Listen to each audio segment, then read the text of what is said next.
before DealRoom, it would be, we had a big kind of Excel file that's almost kind of like a, Excel list of or diligence request list. And, we'd send that over to the target, they would send comments back and, they'd upload, things into say a Dropbox folder. And then they would send comments back on the diligence tracker. And then we'd review that, add new things. And it's you kind of lose a lot of the track changes. Sometimes I'm not great with track changes. And then we send that back to them and say, hey, we have comments on this. There's a lot of back and forth versus a lot of emails and a lot of you can miss, certain versions and things like that.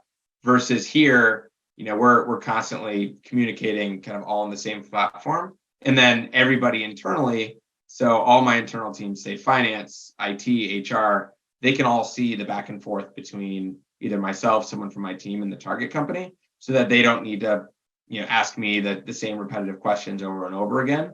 They can read through and look at the documents, see the line of communication, and see kind of where things came and what the background is behind it.